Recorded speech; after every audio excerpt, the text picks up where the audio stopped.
Sign the papers and I'll let you keep your dignity. $1, Evelyn.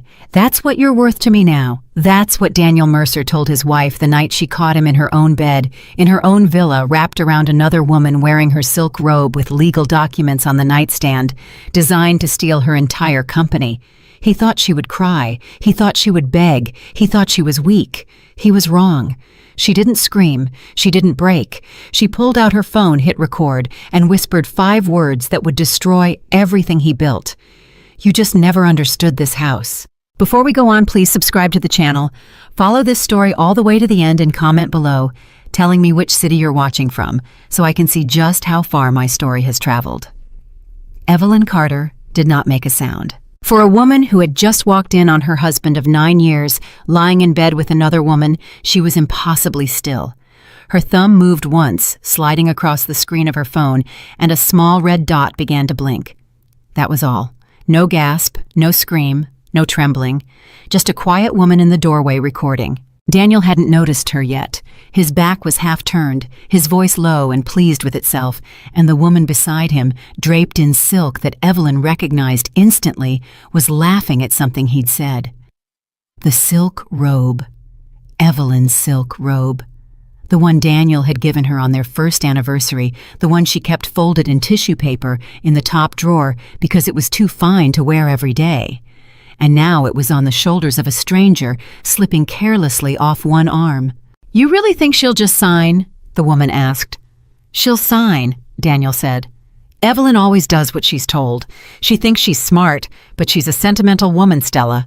Show her a few tears, talk about everything we built together, and she'll hand me the company gift-wrapped." Evelyn's eyes moved slowly across the room, the half-empty bottle of champagne sweating in a bucket beside the bed, 2 glasses, one with lipstick on the rim, clothes thrown over the back of the chair where she usually laid out her things in the morning, and on the desk, neat and squared off under the lamp, a stack of legal documents.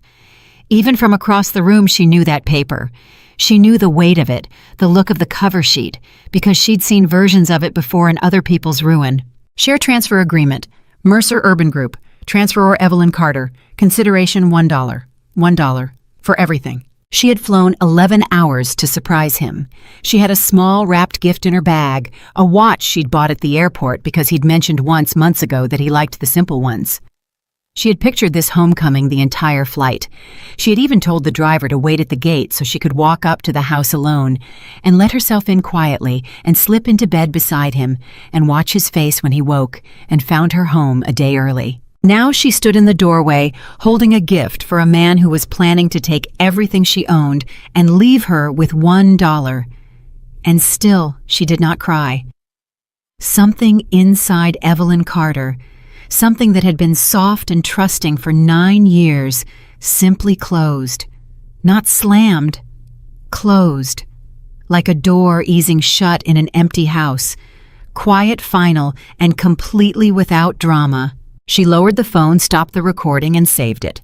Then she started a second one, this time a photograph capturing the desk, the documents, the champagne, the woman in her robe, all of it in one frame with the bedside clock clearly showing 2:04 a.m.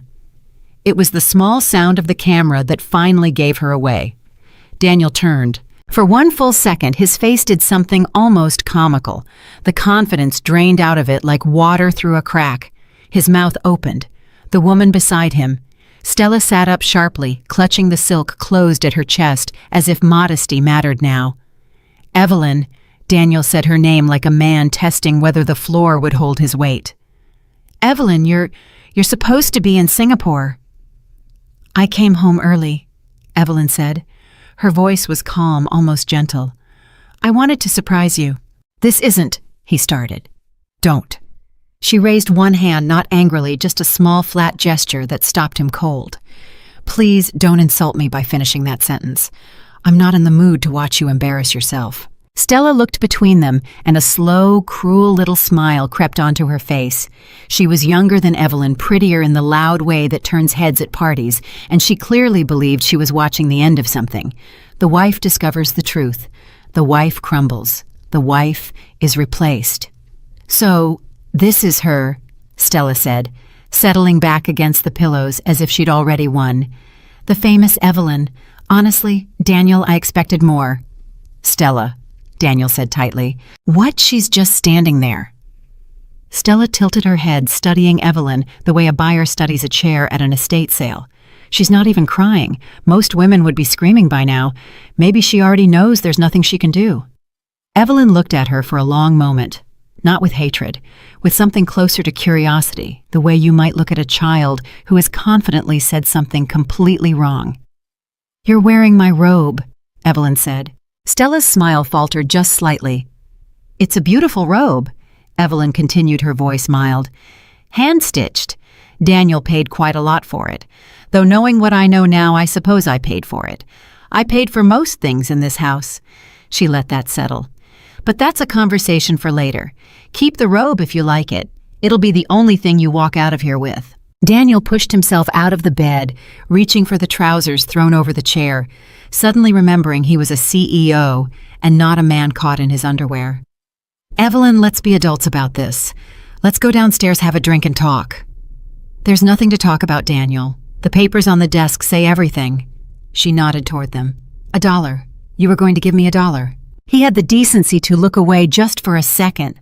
Then the businessman in him took over, the one she'd watched negotiate boardrooms into submission, the one who could make cruelty sound like reason. "You don't understand how any of this works," he said, his voice shifting into that smooth, patient tone he used on people he intended to defeat.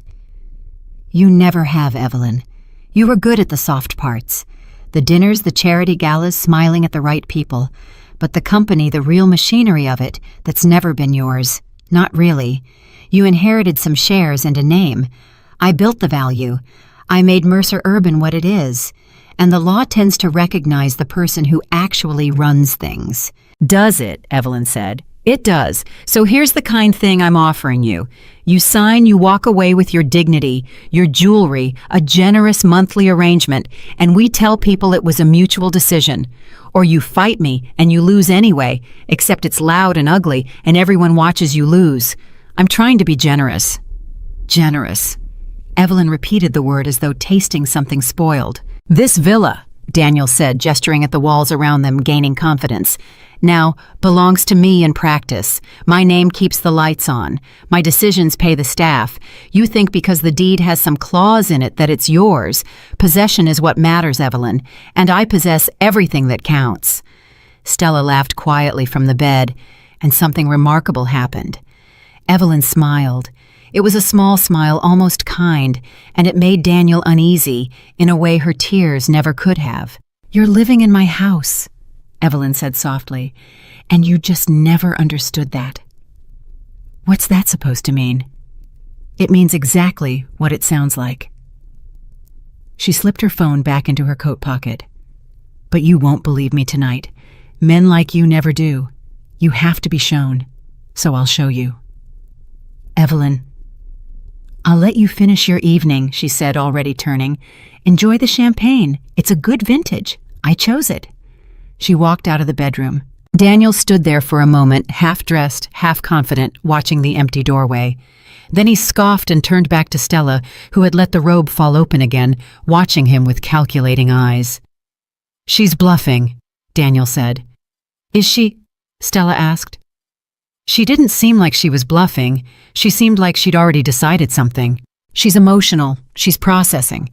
By morning she'll be begging me to take her back, or she'll sign just to make the embarrassment go away. I know my wife." "Do you?" Stella pulled the robe tighter. "Because a woman who walks in on this and doesn't shed a single tear is not a woman who's going to beg Daniel. That's a woman who's planning." Daniel waved a hand. "She doesn't have the stomach for a fight. She never did." But downstairs, Evelyn Carter was not crying, and she was not begging, and she was not falling apart in the dark the way he imagined her to be. She was working. She sat at the long table in the dining room, her coat still on her phone in front of her, and she opened a secure application that very few people in the world had access to. Her thumbs moved with steady precision. The recording from the bedroom uploaded to a private server, the one her father had insisted she set up years ago, back when he first warned her about the man she was marrying. "Daniel Mercer is charming," her father had said the week before the wedding.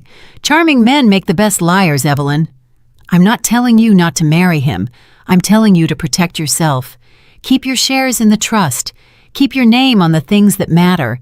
And if you ever need to remember that ownership is quiet, power that has to shout isn't power, it's just noise. She had thought he was being cynical, an old man who couldn't believe his daughter had finally found love. She understood him now. The recording uploaded, then the photographs, then she opened a folder she had never expected to need, a folder labeled simply with the date she had married him, and inside it were the real documents, not the dollar store fraud sitting on the desk upstairs, the actual architecture of everything they owned. And here was the thing Daniel Mercer had never bothered to learn, because he had been too busy admiring himself in every mirror he passed. The villa was not his. It had never been his.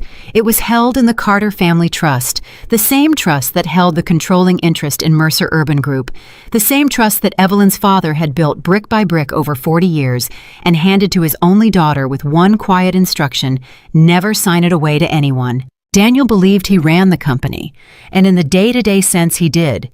He sat in the big chair, he gave the speeches, he took the meetings, but the chair he sat in belonged to the trust, and the trust belonged to Evelyn, and Evelyn answered to no one but the memory of her father's careful, loving paranoia.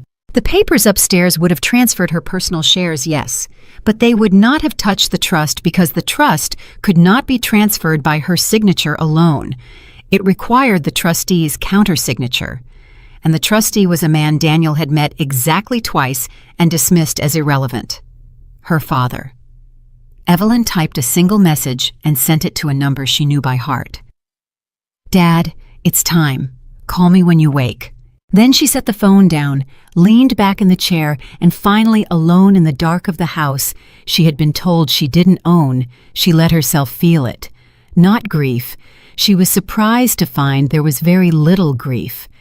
9 years, and what she felt was not the loss of a love, but the lifting of a weight, like setting down a suitcase she'd been carrying so long she'd forgotten her arms could ache. What she felt mostly was foolish, for trusting, for the gift in her bag, for the version of the homecoming she'd imagined on the plane, for believing that the soft parts, as he'd called them, the dinners and the smiles and the loyalty, had ever meant anything to a man like Daniel Mercer. "You were good at the soft parts," he'd said. She would show him what she was good at. Upstairs the floor creaked. Footsteps.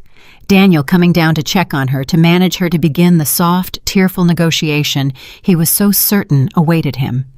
He appeared in the dining room doorway fully dressed, now his expression arranged into something he probably thought looked like compassion. "Evelyn," he said gently, "I know this is a lot. I never wanted you to find out like this." "No," she agreed. "You wanted me to find out after I signed. That would have been cleaner for you." He winced just slightly, then recovered. "Can we sit and talk?" "Really talk. I think if you understood the full picture, the financial picture, you'd see that this arrangement actually protects you. The market's turning. The company's exposed. Honestly, Evelyn, I'm doing you a favor, taking this burden off your hands." "A favor," she said. "Yes, for $1. The dollar is symbolic. The real value is in the monthly support the houses you keep, the lifestyle that doesn't change. You'd be a wealthy woman with none of the stress." Evelyn looked at her husband for a long moment. The man she had married, the man she had believed in. He genuinely thought he was being clever. That was the part that almost made her laugh. He thought he was 3 moves ahead of her, when in truth he had never even understood the board they were playing on. "Daniel," she said, "do you know who owns this villa?" He frowned, thrown by the question. "We do. I do. It's a marital asset, obviously. It's held in a trust. A trust I'll absorb once you sign. Yes, I've seen the structure. My lawyers walked me through it." "Did they walk you through who the trustee is?" Something flickered in his face, doubt brief and quickly suppressed. "It's some family arrangement. It doesn't matter. Once your shares transfer, control consolidates to you," Evelyn finished. "You believe that. Your lawyers told you that. And your lawyers are either incompetent or they were paid to tell you what you wanted to hear, which is the same thing in the end." She stood. "The trust is not transferred by my shares, Daniel.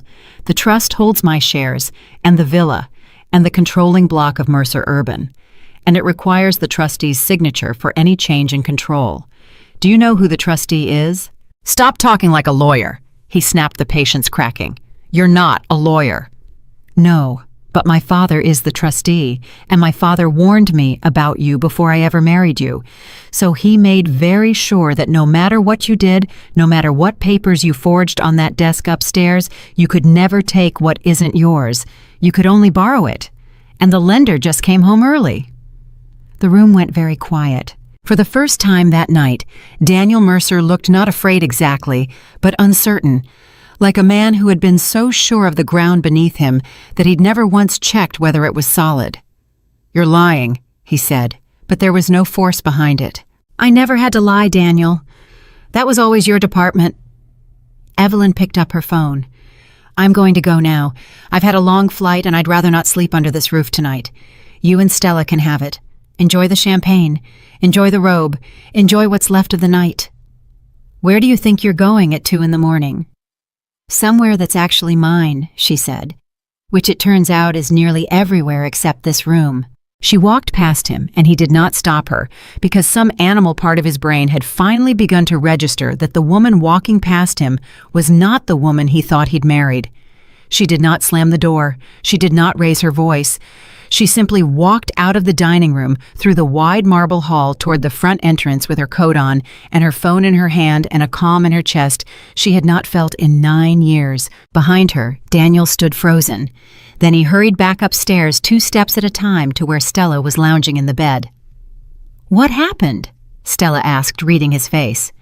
"What did she say?" "Nothing. She's bluffing. Some nonsense about a trust." But his voice had lost its swagger. "Get dressed. I want her gone, and then I want my lawyers on the phone first thing." "You don't look like a man who thinks she's bluffing," Stella observed. "I said get dressed," Daniel snapped. Down at the front of the house, Evelyn reached the entrance, and through the tall windows she could see the long driveway, the lawn silvered with night, the high gate at the end of it where her driver still waited just beyond exactly as she'd instructed. She pressed her hand flat against the door, and for just a moment she paused. The way you pause at the end of a chapter, before you turn the page, and the story becomes something else entirely. 9 years. She thought of the wedding, her father standing stiff in his suit, kissing her cheek, whispering, "Remember what I told you." She thought of all the times Daniel had called her sentimental, soft, naive. She thought of Stella's smile, so sure she was watching a woman lose. Evelyn opened the door and stepped out into the cold air. She did not look back at the house. She walked down the driveway with steady, unhurried steps, the gravel quiet under her shoes, her breath visible in front of her. Her phone buzzed once in her hand. A reply. It was from her father. "I'm awake. I'm already moving. The trust attorneys are on the line. By the time you reach the gate, the system will know who the owner is. It always did. Come home, Evelyn. You've been away too long." She read it twice. Then she lifted her head, squared her shoulders, and kept walking toward the gate, toward the waiting car, toward the rest of her life. Behind her, the great villa glowed against the night, full of champagne and stolen silk, and a man who still believed he had won. He had no idea what was about to happen the moment she stepped through that gate. And Evelyn Carter, for the first time in 9 years, was exactly where she meant to be. The driver, a quiet older man named Thomas, who had worked for the Carter family for nearly 20 years, opened the car door before she reached it. He had known Evelyn since she was a teenager, and he could read her face the way some men read weather. "Trouble in the house, Miss Carter?" he asked. He never called her Mrs. Mercer. He never had. "Not anymore," Evelyn said, sliding into the back seat. "The trouble's about to start for someone else." Thomas closed the door, came around, and settled behind the wheel. But he didn't start the engine right away. He glanced at her in the mirror. "Your father called me an hour ago, told me to wait no matter how long it took, told me tonight might be the night." Evelyn's eyes lifted to meet his in the mirror. He knew. "He's known for years, Miss Carter. He just never wanted to be the one to break your heart. He figured your husband would do that himself eventually. Looks like he was right." Something tightened in her throat, but she pushed it down. There would be time later for the grief, if grief ever came. Right now, there was only the work. At 2:21 a.m., Evelyn's phone rang. Her father. "Are you in the car?" His voice was sharp alert, the voice of a man who had run companies before sunrise his whole life and had no patience for sleep when there was a war to fight. "I'm in the car. We're at the gate." "Good. Don't leave yet. I want you to watch." "Watch what?" "The house, Evelyn. Look at the house." She turned in her seat and looked back through the rear window at the villa, glowing at the top of the long driveway, every window lit warm and golden and full of two people who believed they owned it. "The trust attorneys finished the filing 4 minutes ago," her father said. "The control reassignment is processing through the system now. The security infrastructure, the access permissions, the corporate authorizations, all of it runs through the trust's central server. Daniel set it up that way himself, the arrogant fool. He centralized everything under one system so he could control it from his phone. He never stopped to ask whose name the system actually answered to. "Mine," Evelyn whispered. "Yours, and mine as trustee. Watch the gate, sweetheart." At 2:23 a.m., something happened that Daniel Mercer would replay in his mind for the rest of his life. A low electronic hum rolled across the property. The decorative lights along the driveway flickered once, and then, one by one, the locks of the great villa engaged. Not loudly, not dramatically, just a series of soft, final clicks running through the house like a spine straightening. The front door Evelyn had walked out of locked itself, the garage sealed, the side entrances bolted, and on every control panel inside the house, the same 3 messages appeared in cold blue letters. Access denied, property locked, ownership system reassigned. The gate at the end of the driveway, the one Evelyn's car sat just outside of, slid closed with a heavy mechanical certainty and locked with a sound like a vault. Daniel and Stella were now sealed inside. Evelyn watched it happen from the back of the car, and she felt nothing she had expected to feel. No triumph, no satisfaction even. Just a strange, clean quiet like the moment after a storm passes and you realize you can hear birds again. "It's done," her father said in her ear. "He's locked in his fantasy. Let him sit in it for a while. Now come home. We have a company to save before the markets open." At 2:24 a.m. inside the villa, Daniel Mercer's phone lit up with an alert he didn't understand. He was standing in the bedroom, still half-buttoning his shirt, when every screen in the room changed at once. The smart panel by the door, his phone, the tablet on the nightstand, all of them flashing the same words. Ownership system reassigned. Access revoked. "What is this?" Stella asked, pulling the robe around herself, the cruelty gone from her voice now replaced by something thinner. "Daniel, what's happening?" "Nothing. It's a glitch."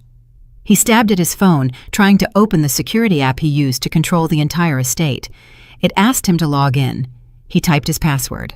The screen rejected him. Access denied. He typed it again slower. Access denied. This isn't right. The system's malfunctioning." He crossed to the bedroom door and pulled it open at least, and went down the stairs fast, and Stella followed him, clutching the silk, her bare feet quick on the cold marble. He reached the front door and grabbed the handle. It didn't move. He pulled harder. Nothing. The door that had opened for him 10,000 times, the door to the house he had just finished declaring belonged to him in practice, would not open. "Daniel," Stella's voice climbed. "Daniel, why won't the door open?" "Be quiet. Let me think." He went to the keypad beside the door and entered his code. The keypad flashed red. He entered it again. Red. He slammed his palm against the panel and it flashed the same 3 words back at him, patient and merciless. Access denied. Property locked. Ownership system reassigned. "She did this," Stella said, and now there was an edge of accusation in it, an edge aimed at him. "Your wife did this. You said she was bluffing. You said she was sentimental and soft. Does this look soft to you?" "Shut up, Stella. You locked us in here." "I didn't lock anything. He stopped. The truth of it was beginning to push its way through the panic, slow and cold. The trust, the trustee, her father, the thing she'd said in the dining room, the thing he'd waved off as the babbling of an emotional woman. "You're living in my house and you just never understood that." He pulled out his phone again and dialed not Evelyn, but his lawyer, the senior partner, who had assured him not 3 weeks ago that the transfer was airtight, that once Evelyn signed the consolidation was clean, that the trust was a paper formality he need not worry about. The lawyer answered on the fourth ring, groggy. "Daniel, it's almost 2:30 in the morning. What?" "The trust," Daniel said. "You told me the trust was a formality. You told me once Evelyn signed I'd have full control. The villa, the company, all of it." A pause on the line, a pause that told Daniel everything before the man even spoke. "Daniel, has something happened? The house just locked me out. The system says ownership's been reassigned. The corporate access panel on my phone is dead. Tell me what's happening." The lawyer was quiet for a long moment, and when he spoke again, his voice had the careful, distancing tone of a man already calculating how to separate himself from a sinking ship. "Daniel, I need you to listen to me very carefully. The transfer documents you had drawn up, they transfer Evelyn's personal shares, roughly 12% of the company." 12? What do you mean 12? She controls the company. "No, she doesn't control the company. The trust controls the company. Evelyn's personal shares are separate from the trust's holdings. The trust holds the controlling block, 51%, plus the real estate, plus the corporate authorization infrastructure." Daniel's mouth had gone dry. "You told me—" "I told you that if she signed and if the trustee countersigned, control would consolidate. The trustee, Daniel. The whole thing was contingent on the trustee's signature. I sent you a memo. I flagged it 3 times. "Who's the trustee?" Another pause. "You don't know who the trustee is. Tell me who the trustee is." "Her father, Arthur Carter. He's the trustee, Daniel. He has been since before the wedding. Nothing changes hands in that trust without his signature. And I have to be honest with you, I've met Arthur Carter, and that is not a man who is ever going to sign anything over to you." At 2:31 a.m., Daniel Mercer sank down onto the bottom step of the grand staircase in the house he did not own, and for the first time in his adult life, he understood that he had walked into a trap so old and so patient that it had been waiting for him since the day he proposed. Stella stood over him, arms crossed, the robe pulled tight. "So she has the company," she said flatly. "She has the house. She has everything. And we're locked inside it like a couple of burglars who got caught." "It's not over," Daniel said, but his voice didn't believe itself. "It's not over for you, maybe." Stella's eyes had gone hard and quick, the eyes of a woman who had attached herself to a winner and had just watched him become a loser in the span of 9 minutes. "Let me make something clear. I didn't sign up for this. You told me she was finished. You told me you'd have the company by the end of the week, and I'd be standing next to a man who ran the whole show. That was the arrangement." "The arrangement," Daniel repeated bitterly. "Don't say it like that. You knew exactly what this was. I helped you. I went through her files. I found the share structure. I sat in those meetings with your lawyers, and I played my part. So don't you dare look at me like I'm just some woman you dragged into your bed. I was a partner in this." And there it was, the thing Evelyn had photographed without even knowing the full shape of it. Stella wasn't merely the other woman. She was the inside hand. She had been the one combing through Evelyn's documents, mapping the company, feeding the takeover. The affair was the cover.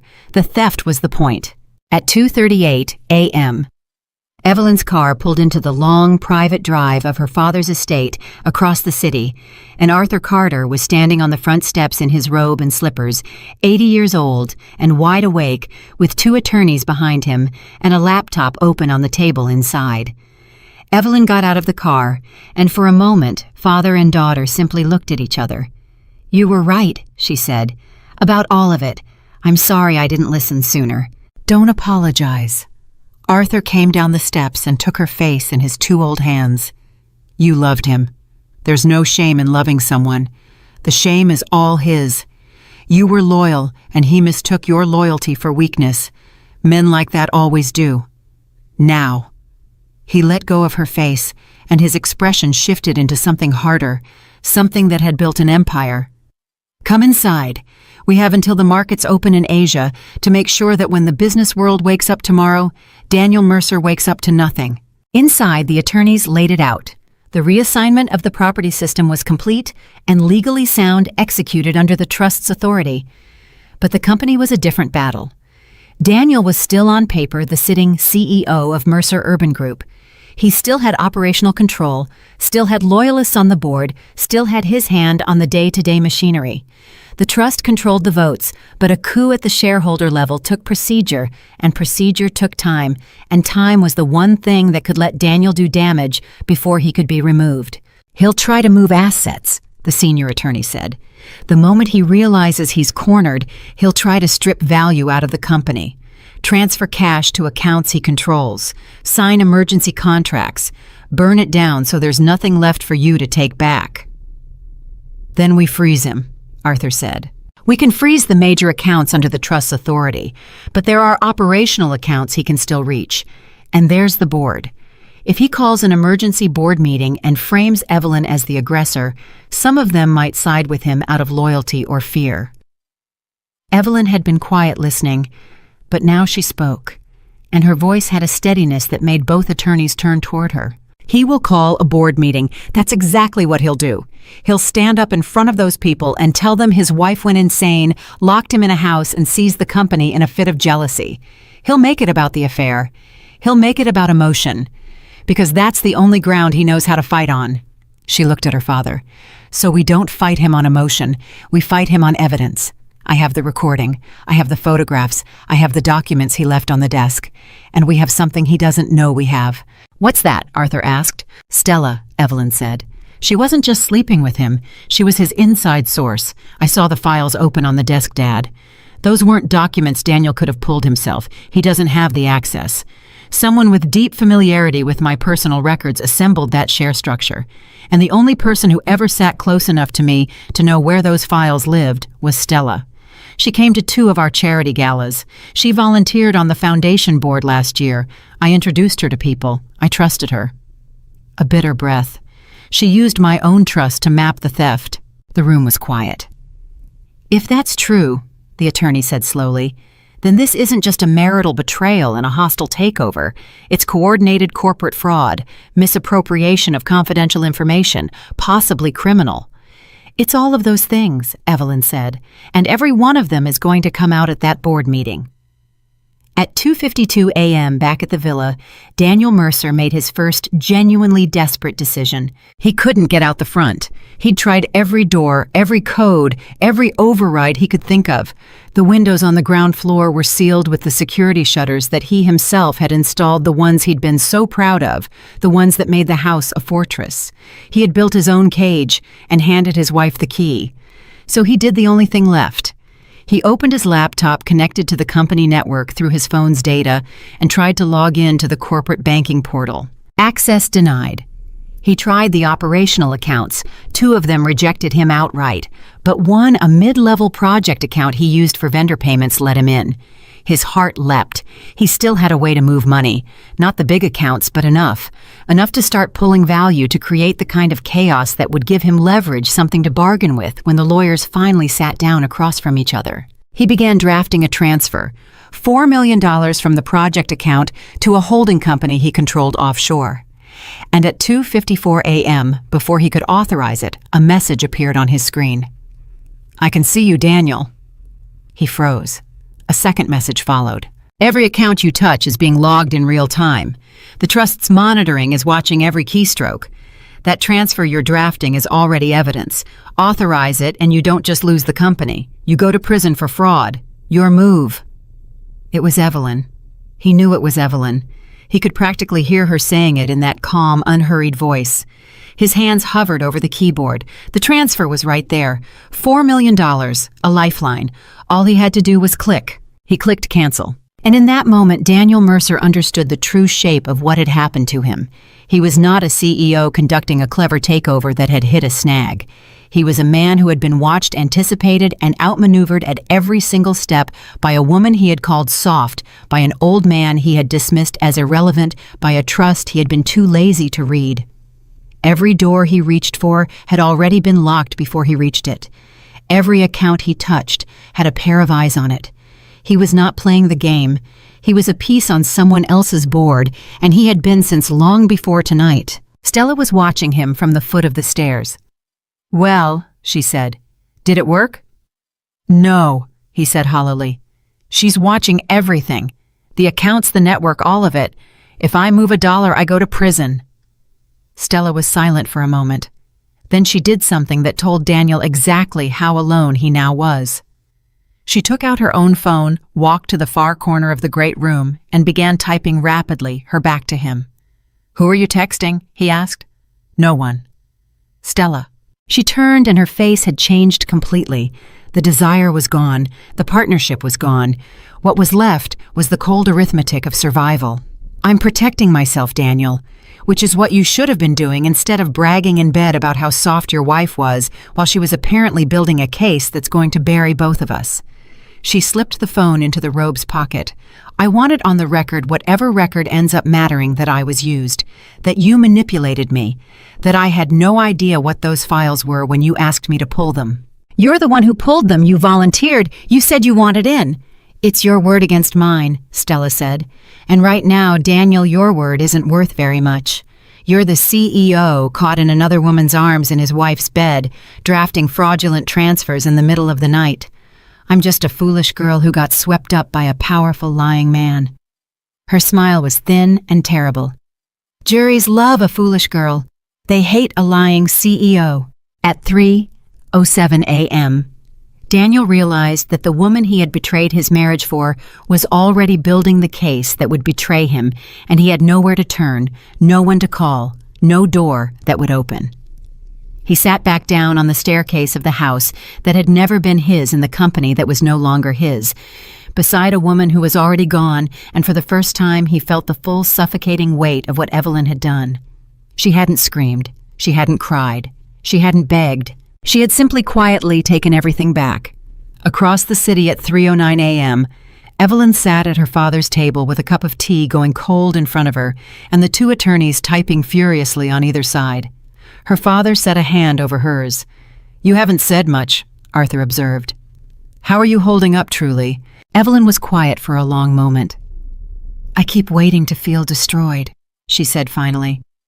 "I keep thinking this is the part where I fall apart. 9 years. I gave him 9 years. I defended him to you. I told everyone how lucky I was."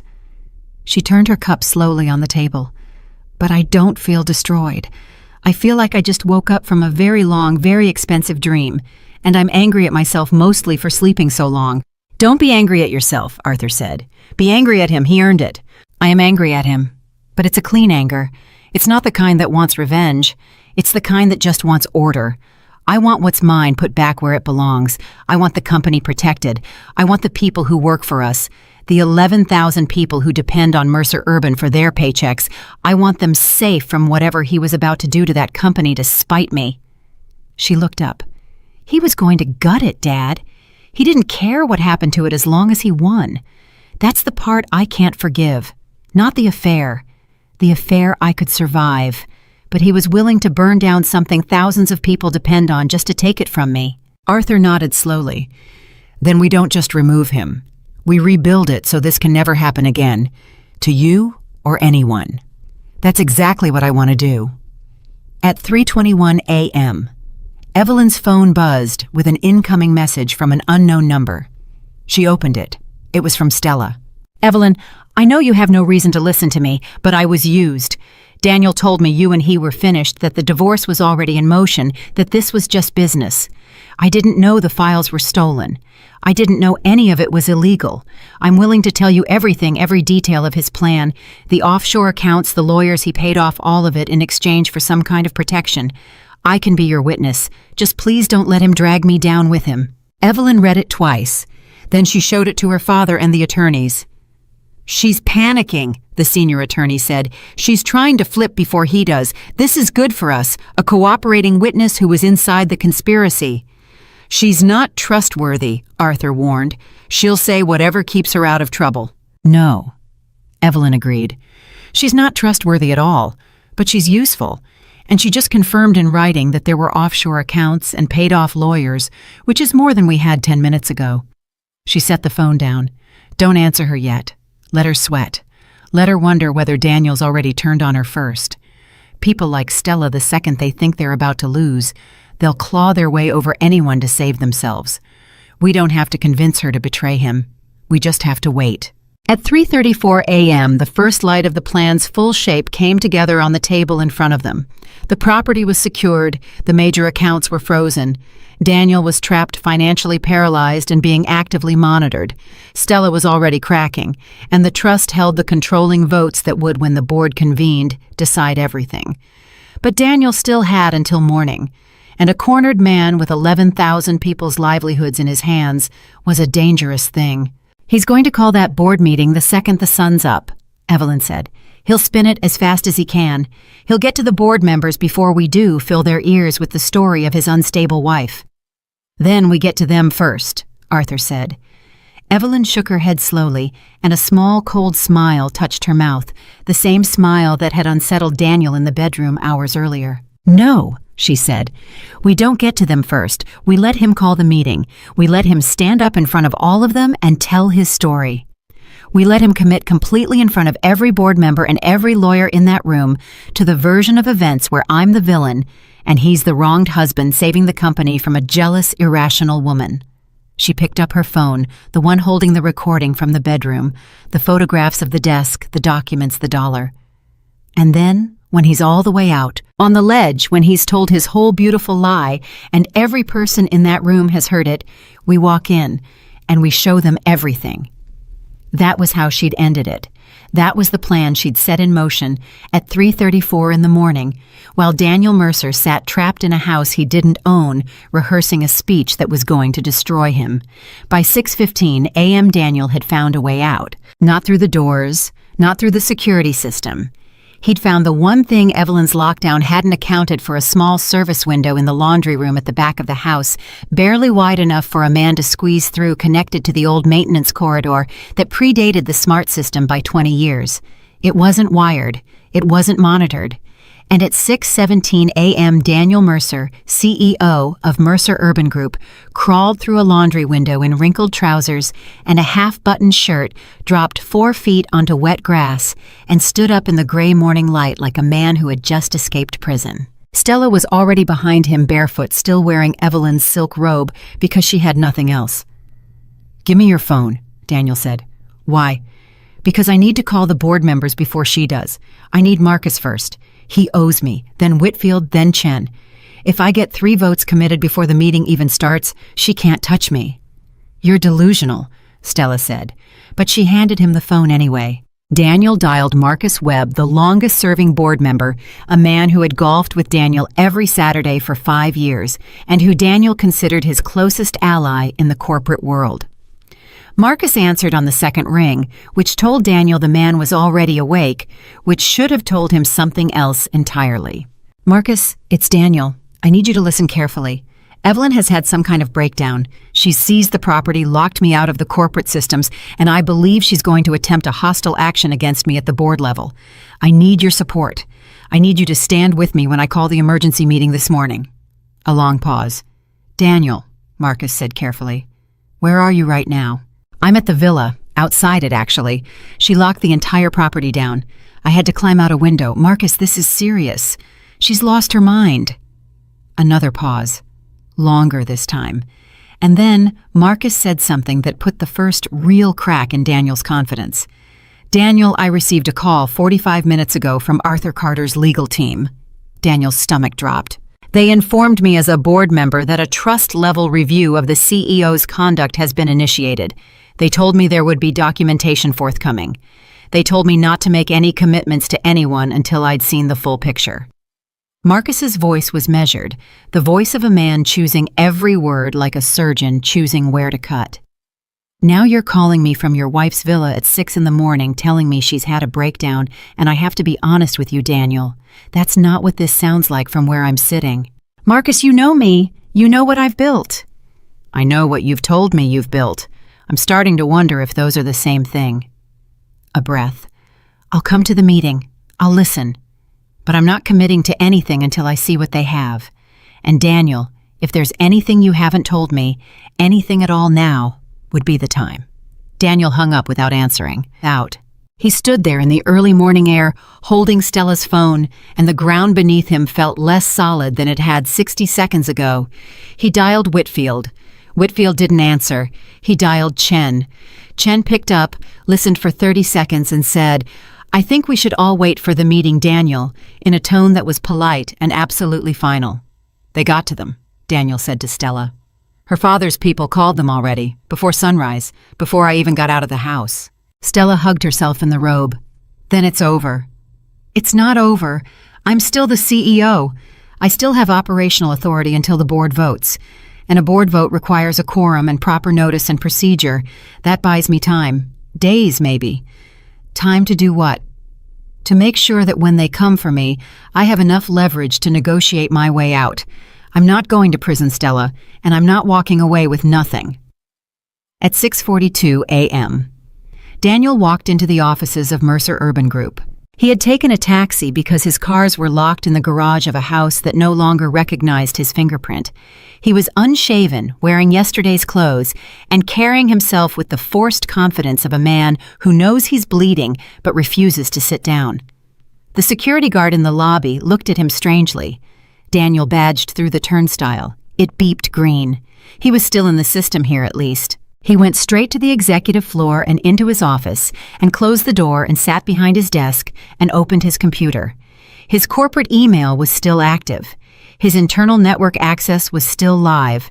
The trust had frozen the financial systems, but the operational infrastructure, the emails, the internal communications, the HR systems, those still responded to his credentials. He had a window, a small one, but a window. At 6:48 a.m., he sent a company-wide email.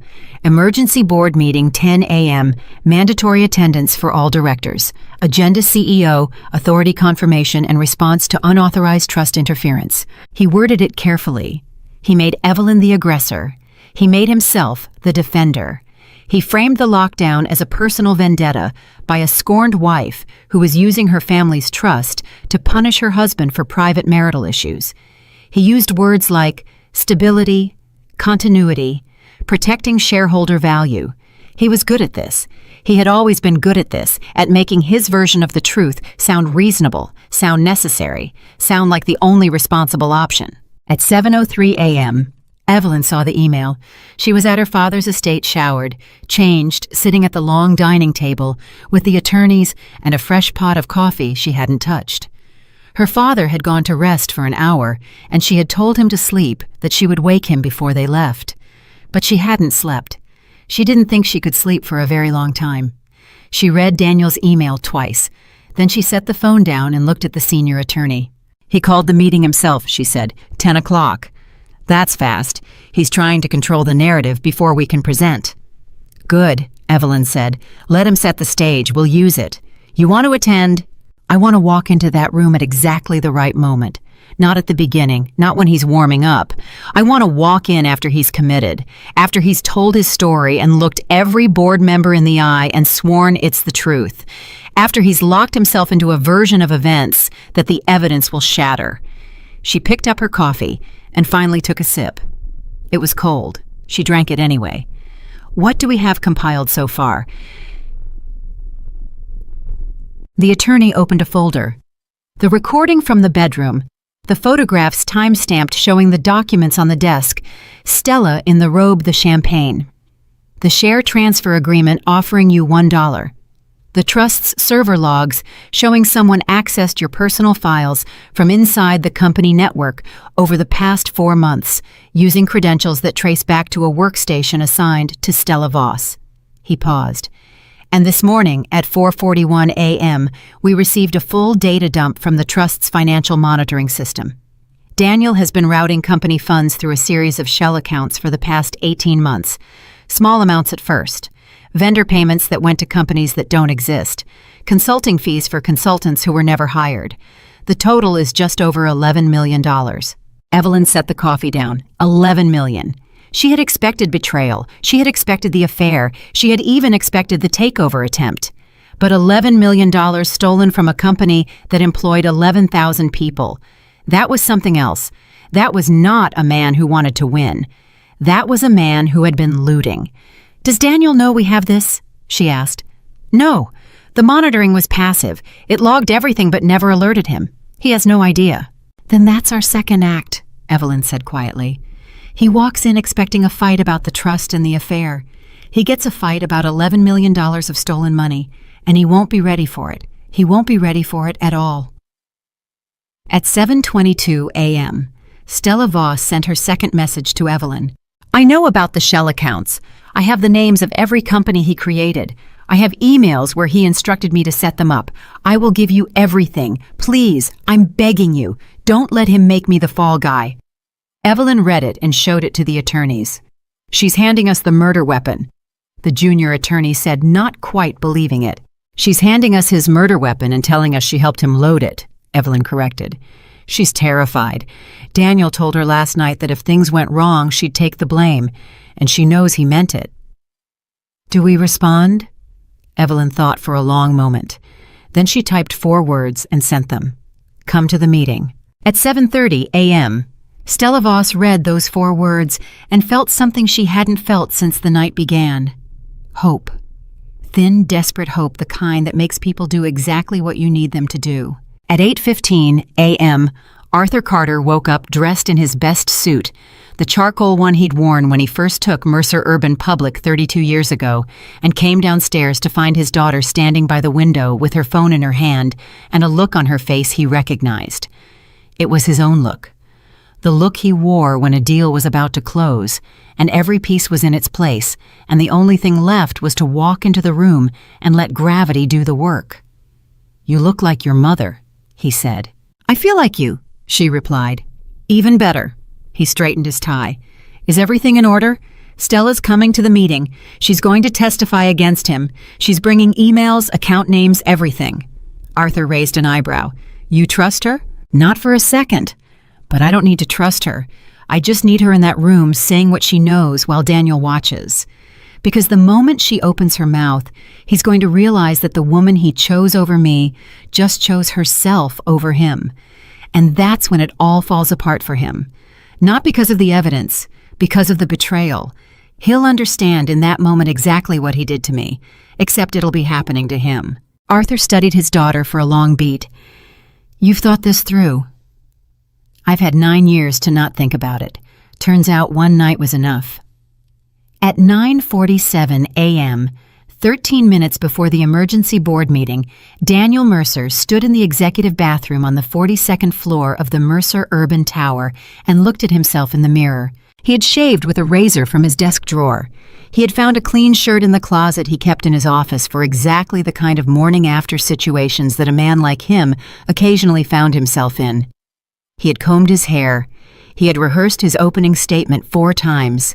He had called 6 board members and gotten commitments from 2 of them. Soft commitments, the kind that came with phrases like, I'll hear you out, and let's see where it goes, which were not the kind of commitments that win wars, but were the kind that keep a man from drowning for 1 more hour. He looked at his reflection and told himself what he always told himself before a fight. You are Daniel Mercer. You built this. You are the smartest person in every room you walk into. You will win, because you always win. But the man in the mirror didn't look like a winner this morning. He looked like a man who had crawled through a laundry window. At 9:58 a.m., the boardroom filled. 12 directors took their seats around the long table. Legal counsel for the company sat along the wall. The corporate secretary had her laptop open. The air had the tight electric quality of a room full of people who know something enormous is about to happen, but don't yet know which way it will fall. Daniel walked in at exactly 10 o'clock. He buttoned his jacket. He took his seat at the head of the table. He looked at every face in the room one by one, measuring them, reading them the way he had done 1,000 times before. Thank you for coming on short notice, he began. His voice was steady polished, the voice that had closed 100 deals. I know there's been some confusion overnight. I want to address it directly and transparently because that's how I've always led this company, and that's how I intend to continue leading it. He paused for effect. Last night, my wife, Evelyn Carter, discovered that I've been involved in a personal relationship outside our marriage. I'm not proud of it. It's a private matter, and I take full responsibility for the pain it's caused. But what happened next is not a private matter. It's a corporate matter, and it's why I've called you here. He leaned forward. After discovering the affair, Evelyn used her family's trust, the Carter family trust, which holds a controlling interest in this company, to lock me out of the corporate systems. She froze accounts. She seized property. She initiated what amounts to a hostile takeover of this company, not through proper governance channels, not through a board vote, but through the unilateral exercise of trust authority driven by personal anger. This is not governance. This is revenge. He let that word hang in the air. I am asking this board to reaffirm my authority as CEO, to censure the trust's interference as a violation of corporate governance, and to ensure that the personal grievances of one family member do not destabilize a company that employs 11,000 people and serves shareholders who deserve stability, not drama. He sat back. He had delivered it perfectly, every word calibrated, every pause measured. He could see it working on some of the faces around the table. Whitfield was nodding slightly. Two of the newer directors were exchanging uncertain glances. Even Marcus Webb, who had been cautious on the phone, seemed to be listening with something close to sympathy. Daniel allowed himself to believe for just a moment that he could still win this. And then the door opened. At 10:09 a.m., Evelyn Carter walked into the boardroom of Mercer Urban Group. She was wearing a navy suit her father had brought from her old room at his estate, something she hadn't worn in years. Something from before Daniel, from the version of herself that had existed before she became a wife and started calling herself soft. Her hair was pulled back. She carried a single leather folder. Behind her came Arthur Carter, 80 years old, and walking with the slow, deliberate authority of a man who had built the table they were all sitting around. And behind Arthur came two attorneys carrying briefcases. Daniel's face went through three expressions in rapid succession. Surprise, anger, and then very briefly something that looked like fear before he buried it under control. This meeting was called by the CEO. Daniel said, his voice tight. Evelyn is not a board member. She has no standing to. I am the beneficiary and authorized representative of the Carter Family Trust, Evelyn said, and her voice filled the room the way quiet voices do when they carry weight behind them. The trust holds 51% of this company's voting shares. I have standing in any room where those shares are discussed, and I believe they're being discussed right now. She took the empty chair at the opposite end of the table from Daniel. Arthur sat beside her. The attorneys positioned themselves along the wall. You were saying, Daniel, Evelyn said, something about revenge. The room was absolutely still. Daniel recovered quickly. She had to give him that. Evelyn, I understand you're upset. What I did was wrong, but weaponizing the family trust to seize corporate control is not the answer. This board can see that. We can resolve the personal matter privately and keep the company out of it. The personal matter, Evelyn repeated. She opened the leather folder. Let me tell you what the personal matter looks like from my side of the table. At 2:04 this morning, I returned from a business trip to find my husband in bed with another woman, in my home, in my bed, wearing my clothes. She didn't raise her voice. She didn't need to. On the desk beside the bed was a share transfer agreement. It would have transferred my personal shares in this company to Daniel for a total consideration of $1. $1 for a stake worth at current market value approximately $93 million. A murmur ran through the board. Daniel's jaw tightened. But the share transfer is not why I'm here, Evelyn continued. I'm here because of what we found when the trust's financial monitoring system was activated last night. She pulled a single sheet from the folder and slid it to the center of the table. Over the past 18 months, Daniel Mercer has routed $11.4 million of company funds through a network of shell companies, fictitious vendors, phantom consulting agreements, payments for services that were never rendered to companies that do not exist, into accounts that Daniel controls personally. The murmur became something louder. That's a lie, Daniel said, but his voice had lost its smoothness. That's a complete fabrication. She's making this up to... I'm not finished, Evelyn said, and the quietness of it silenced him more effectively than any shout could have. The shell companies were set up using internal credentials belonging to a woman named Stella Voss. Some of you may recognize the name. She attended 2 of our corporate charity events. She sat on the foundation board last year at my personal invitation. Evelyn paused. She is also the woman I found in my bed last night, and she is here today voluntarily to tell you exactly how the scheme worked. Every head in the room turned toward the door. At 10:16 a.m., Stella Voss walked into the boardroom of Mercer Urban Group. She was dressed now in borrowed clothes that didn't quite fit her hair, pulled back hastily, her face stripped of the confidence that had made her so dangerous the night before. She looked smaller than she had in the villa. She looked like what she was, a woman who had gambled everything on a man who was losing and had decided to save herself before the ship went under. Daniel stared at her. His mouth opened. No sound came out. "Stella," he finally managed. "What are you doing?" Stella didn't look at him. She looked at Evelyn, and then at the board, and she spoke in a voice that trembled only slightly. "My name is Stella Voss. For the past 14 months, I have been in a personal and professional relationship with Daniel Mercer. During that time at his direction, I used access I had gained through the Mercer Urban Foundation to obtain confidential financial records belonging to Evelyn Carter. I used those records to help Daniel design a share transfer that would give him control of her personal stake in the company. I also, at his instruction, set up 7 shell companies, through which company funds were diverted into accounts Daniel controlled. I have emails documenting every instruction he gave me. I have the account numbers, I have the transfer records, and I am prepared to provide all of it to the board and to any legal authority that requires it." The room erupted. 3 board members began speaking at once. The corporate secretary stopped typing and looked up with wide eyes. Marcus Webb sat back in his chair and closed his eyes like a man who had just watched a building collapse. Daniel was on his feet. "She's lying. She's been coached. Evelyn put her up to this. Can't you see what's happening? My wife finds out about an affair and suddenly there's a grand conspiracy. This is a setup. This is a vendetta." "Sit down, Daniel," Marcus said, and his voice had the weariness of a man who has finally seen the truth and wishes he hadn't. "For God's sake, sit down." "I will not sit down. I am the CEO of this company, and I will not—" "You are the CEO of this company for the next 30 minutes at most." Arthur.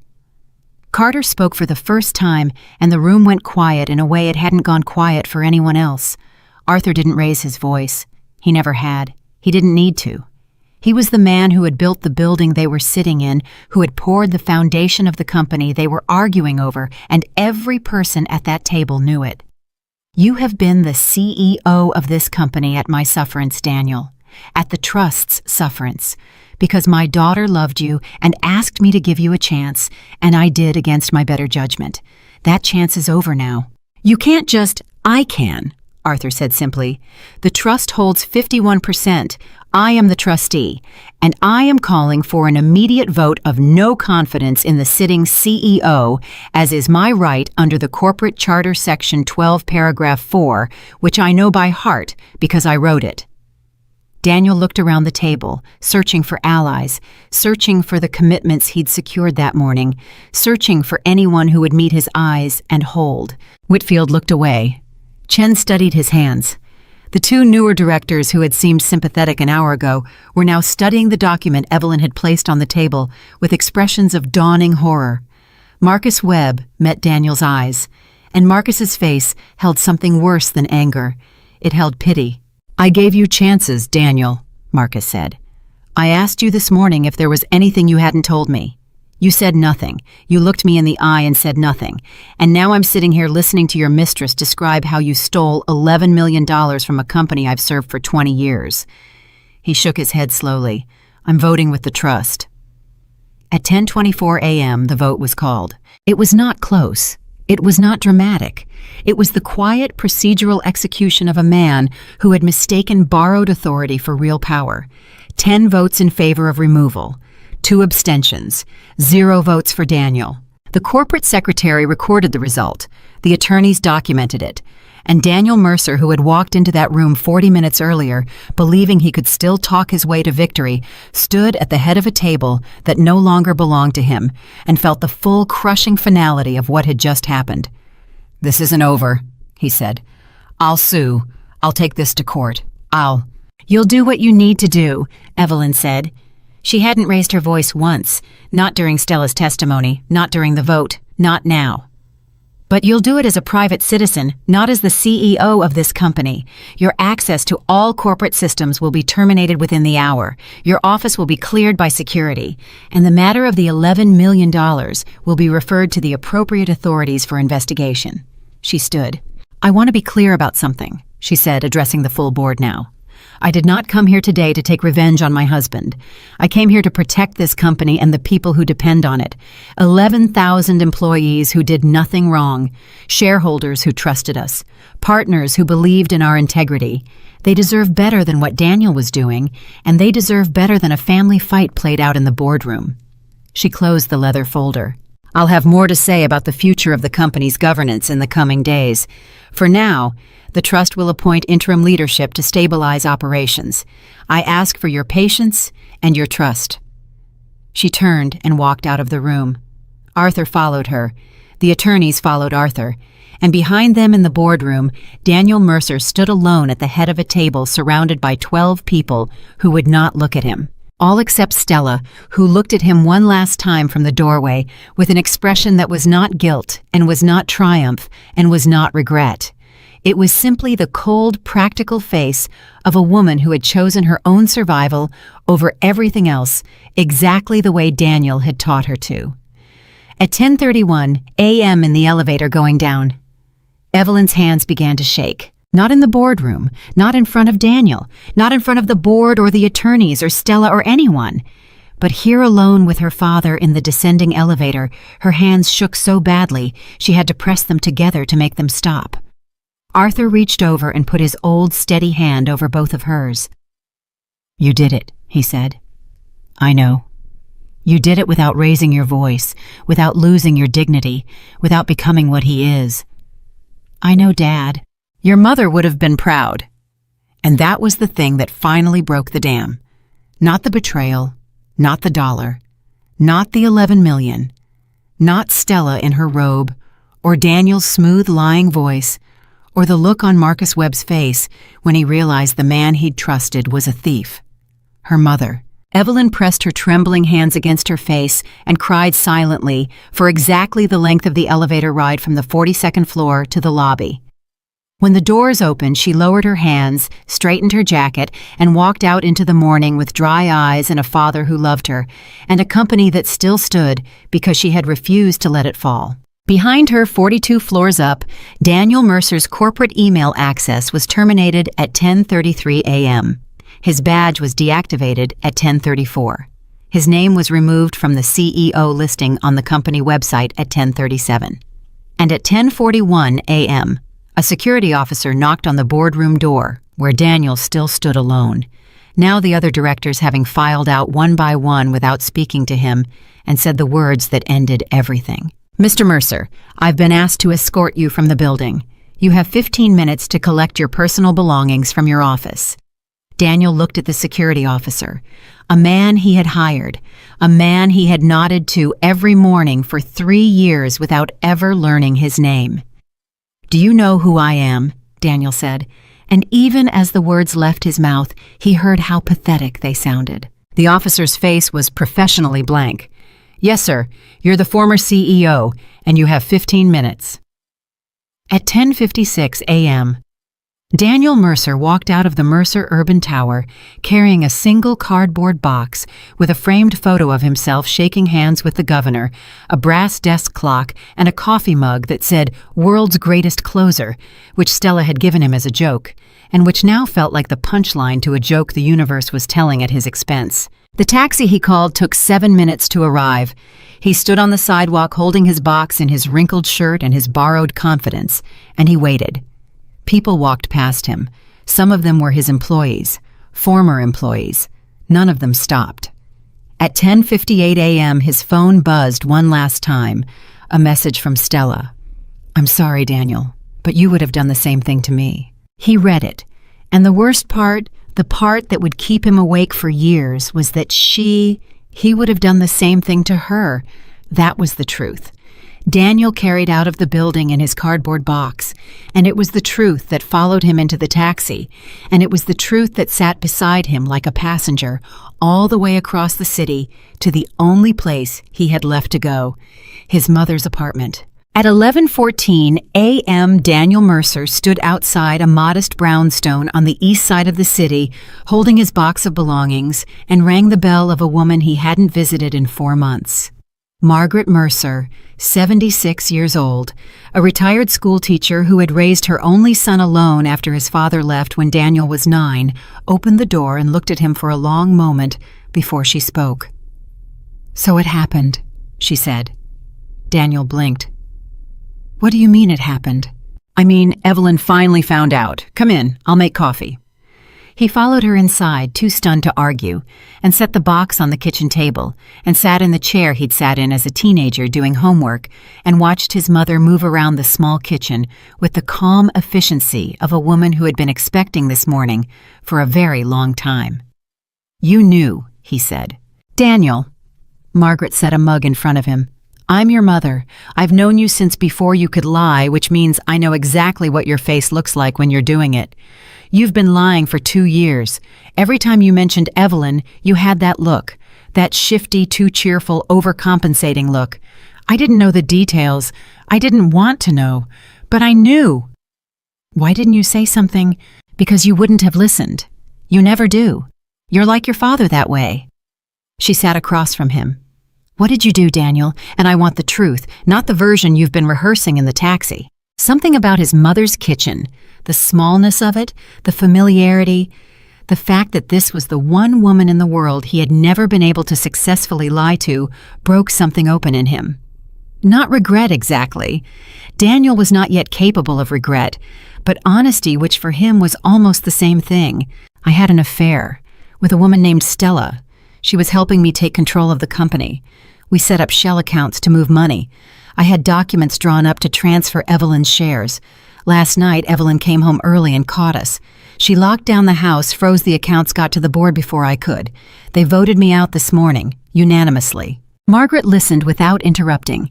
When he finished, she picked up her coffee and took a long sip. Then she set it down and looked at her son with eyes that held love and disappointment in equal terrible measure. "How much money did you steal?" "It wasn't stealing. It was repositioning assets for Daniel." "How much?" $11 million. Margaret closed her eyes. When she opened them, they were wet. "Your father stole from me, too. Did you know that before he left, he emptied the savings account? $6,000. Everything I had. I was 29 years old with a 9-year-old son, and he took everything and disappeared." She set her hands flat on the table. "I raised you to be different. I worked 3 jobs so you could go to good schools, so you could become someone. And you sat there in that big office in that big building, and you stole $11 million from a woman who loved you, from a company that trusted you. You became him, Daniel. You became exactly the man who left us." "That's not fair," Daniel said, but his voice cracked on the last word. "It's perfectly fair, and it's exactly what you need to hear because nobody else is going to tell you. Not your lawyers, not your board friends, certainly not that woman Stella, who I assume has already turned on you because that's what people like that do. She testified against me this morning." "Of course she did, because you chose a woman who operates exactly the way you do, selfishly. And when selfish people get cornered, they eat each other." Margaret reached across the table and took her son's hand. "I love you. I will always love you. But I am not going to sit here and tell you that you were wronged because you weren't. You were caught. Those are different things." At 11:38 a.m., Daniel's phone rang. It was his personal attorney, not the corporate lawyers who had already distanced themselves, but the private attorney he kept on retainer for exactly the kind of trouble he'd always known. Somewhere deep down he would eventually find himself in. "Daniel, we need to talk. The board has referred the shell company matter to the state attorney general's office. They're also filing a civil suit for recovery of the misappropriated funds. And Evelyn's team has filed a preliminary motion to freeze every personal asset connected to your name, pending investigation. Your bank accounts, your brokerage accounts, the apartment in Miami, the car collection, all of it." Daniel gripped the phone so hard his knuckles went white. "They can't freeze personal assets based on a corporate dispute. They can when the corporate dispute involves allegations of fraud and embezzlement, and they have, Daniel. The judge signed the order 20 minutes ago. As of right now, you can't access any account with your name on it." "I have nothing," Daniel said, and the words came out with a strange, hollow wonder, as if he were observing them from a distance. "I walked out of that building with a cardboard box, and now I have nothing." You have me, the attorney said. And you have options, but I need to be very clear with you. The evidence Stella is providing is extremely damaging. If even half of what she's described holds up, we're looking at criminal charges. Embezzlement, fraud, possibly RICO if they can establish a pattern. You need to start thinking very seriously about your exposure here. What are you telling me? I'm telling you that the man who walked into that boardroom this morning thinking he could talk his way out of this needs to become a very different man very quickly. The talking phase is over, Daniel. This is the surviving phase. At 11:52 a.m., Evelyn Carter sat in the back of her father's car, heading to a meeting she had not expected to take. The call had come 20 minutes earlier from Victoria Langford, the chief communications officer of Mercer Urban Group, a woman Evelyn had hired personally 6 years ago, and who was now in the absence of a CEO, reporting directly to the trust's interim authority. "Evelyn, we have a problem," Victoria had said. "The financial press has the story. Someone on the board leaked. The headline on Bloomberg right now is, Mercer Urban CEO ousted amid fraud allegations and marital scandal. The stock dropped 9% at the opening bell, and it's still falling. We've had calls from 6 major partners in the last hour asking whether their contracts are secure. 2 of them are threatening to pull out entirely." "Which 2? Henderson Development and Coastal Capital. Together, they represent about $400 million in active projects." Evelyn pressed her hand against her forehead. This was the part Daniel had never thought about or never cared about. The collateral damage. The ripple effect. 11,000 employees watching the news on their phones wondering if they'd have jobs next week. Partners running for the exits. Shareholders watching their investments bleed. All because one man couldn't tell the difference between what he'd built and what he'd stolen. "Set up a call with Henderson and Coastal for this afternoon," Evelyn said. "I'll talk to them personally and draft a public statement from the trust. Keep it factual, keep it calm, no personal details about the marriage. This is a corporate governance action, not a tabloid story." "Evelyn," Victoria hesitated. "People are going to make it a tabloid story no matter what we say. The affair, the lockdown, the mistress testifying against him. This is going to be everywhere by tonight." "Then let it be everywhere, but our statement stays professional. We don't feed the circus, we starve it." At 12:15 p.m., Evelyn walked into the Mercer Urban Communications Center, and for the first time in her life, she walked in not as the CEO's wife, not as the quiet woman who smiled at charity galas and signed the Christmas cards, but as the controlling authority of a company in crisis. The staff watched her come through with a mixture of curiosity and cautious respect. Some of them had never heard her speak in a professional setting. Some of them had believed what Daniel had always implied, that Evelyn was a figurehead, a name on a trust document, a woman who had inherited influence she didn't understand. They were about to learn otherwise. Victoria met her at the conference room door. "Henderson's on the line in 10 minutes, Coastal at 1. I also have calls stacking from Reuters, The Wall Street Journal, and 3 local stations wanting comment. No media until after the partner calls. Henderson first. What does Jim Henderson care about more than anything else? His waterfront project in the Harbor District. It's the biggest single development in their portfolio. If that project stalls because of our instability, he loses 2 years of work and about $60 million in committed capital. Then that's what I lead with. I tell him the project is secure, that the trust is backstopping every active commitment, and that our interim leadership will have a named CEO in place within 72 hours. Can we deliver that? 72 hours is aggressive. Can we deliver it?" Victoria looked at her for a moment, recalibrating the way people do when they realize the person in front of them is not who they assumed.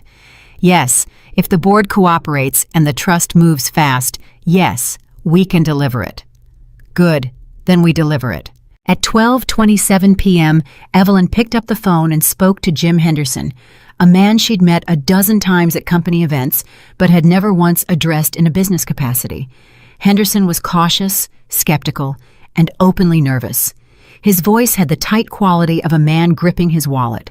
"Evelyn, I respect what your family has built, but I signed my contracts with Daniel Mercer, and now Daniel Mercer is gone, and there are fraud allegations, and I've got my own board asking me whether we're exposed. I need assurances that go beyond words." "You'll have them," Evelyn said. By end of business today, the trust will issue a formal guarantee backstopping every active project obligation. Every contract signed under Daniel's authority will be reviewed and reaffirmed by the interim executive team. Your waterfront project will not be delayed by a single day, and I will personally ensure that the new CEO, who will be named within 72 hours, makes your partnership a first priority conversation. A long pause. You're putting the trust's name behind this personally. Personally, my family built this company, Jim. We built it on relationships like yours. I'm not going to let one man's greed destroy 30 years of work. That's not who we are. Henderson was quiet for another moment. Then he exhaled slowly. All right, I'll hold. 72 hours. But Evelyn, if I don't see a named CEO by Friday, I'm pulling my money and I'm making it public. You'll have a name by Thursday. She hung up and looked at Victoria. Next. At 12:48 p.m., the call with Coastal Capital went differently. Richard Crane, the managing partner, was not cautious or nervous. He was angry. This is a disaster, Evelyn. Your husband, your family's hand-picked CEO, stole $11 million and was sleeping with the woman who helped him do it, and I'm supposed to believe the company is stable. My investors are calling me every 15 minutes. I've got a fiduciary duty to protect their capital, and right now protecting their capital means getting as far away from Mercer Urban as possible. Richard, I understand your concern. Don't manage me. I'm not one of your charity donors. I'm a man with $300 million committed to projects that are now tainted by association with a fraud investigation. If this goes criminal, and it's going criminal, every project Daniel touched is going to be scrutinized. Every contract is going to be questioned. Every deal is going to be relitigated. You know this. Evelyn's jaw tightened. She did know it. She also knew that if Coastal pulled out publicly, it would trigger a cascade. Other partners would follow. The stock would drop further. The company Daniel had looted would begin to collapse under the weight of his theft, and the 11,000 people who depended on it would be the ones who paid the price. Richard, she said, and her voice dropped to something harder, something her father would have recognized. You're right. This is a disaster. Daniel Mercer committed fraud, and the fallout is real, and I'm not going to pretend otherwise. But let me tell you what's also real. The trust caught the fraud. Not the SEC, not a whistleblower.